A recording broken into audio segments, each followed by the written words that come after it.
Welcome to today's 5-minute Bible study in the Gospel of Mark. We're in Mark chapter 5. Today we start reading at verse 35.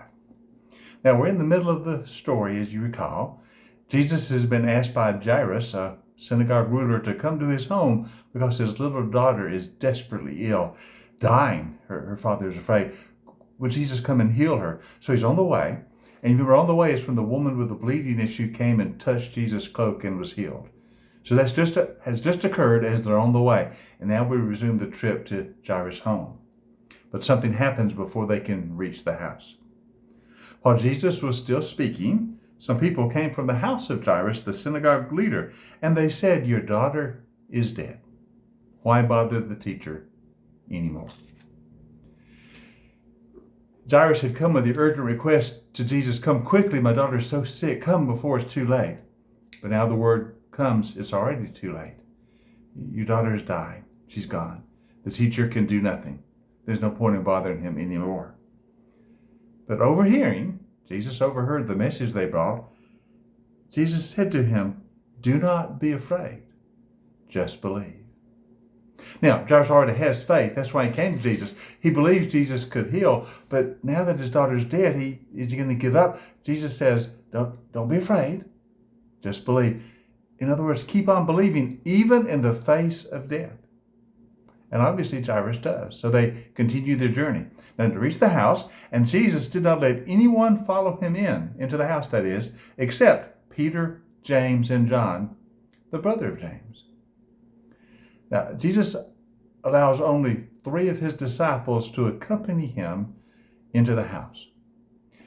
Now we know, of course, there are 12 apostles who form an inner circle of Jesus' disciples. We know that. Of all those who followed Jesus, all of his disciples, he chose those 12 to be his apostles, the inner circle. But among the inner circle, there's another inner circle. There's the 3, Peter, James, and John.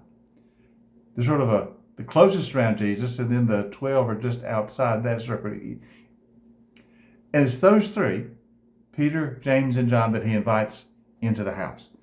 We don't know why he only allows them in, but that's what happens. Now they're at the house of the synagogue leader, and Jesus sees a commotion. People are crying and wailing loudly, a lot of grief going on, and we understand why. Jesus goes in and says to them, "Why all this commotion and all this wailing, all this grieving? The child is not dead, but asleep." They laughed at him. They knew she was dead. They knew death. They knew the little girl was gone. They're in the midst of their grief, and you're coming saying, "Why you're grieving? She's only asleep." Very similar to what Jesus had told Jairus. Don't give up. Don't give in to fear. Just keep on believing. And now he says to the crowd, "Don't give in to your grief, because I tell you she's only asleep." But they laugh at him because that's not even possible. So he puts them all out. He took the child's father and mother and the disciples, Peter, James, and John, who were with him, and they went in where the child was. He took her by the hand, and he said to her, "Talitha cum," that's Aramaic, which means, "Little girl, I say to you, get up." Immediately, the girl stood up, and she began to walk around. She was 12 years old. They were all completely astonished, and he gave strict orders not to let anyone know about this, and told them to give her something to eat. Now notice, only a small group is allowed into the room where the little girl is, where her body is. She's gone. She's dead. Jesus goes in, his 3 disciples, Peter, James, and John, Jairus and his wife, the mother and father of the little girl. Jesus takes her by the hand and says, "Talitha cum," little girl, get up. Little girl, get up. And she does. Not even death can stand against Jesus. Listen, he's already healed people. They've seen miracles of healing. They've seen people set free from demonic experience, but this little girl is dead. But not even death can claim a hold over Jesus. Get up. Rise up from this place of death and be alive. She rises up. They are astonished, obviously. And he said, a very practical kind of thing. Give her something to eat. She's probably hungry. And he gives her back to his parents.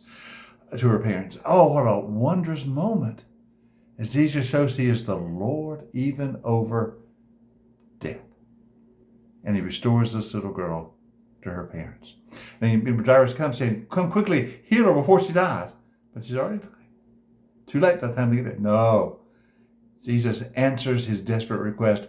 He restores her to life and to health. Peter, James, and John witness it. What an amazing thing. Now, in tomorrow's session, I wanted to show you, we're going to turn to the book of Acts and see a miracle that is performed by Peter, which is very similar to this as he remembers. But we'll look at that tomorrow. So join us next time for our 5-minute Bible study in the Gospel of Mark.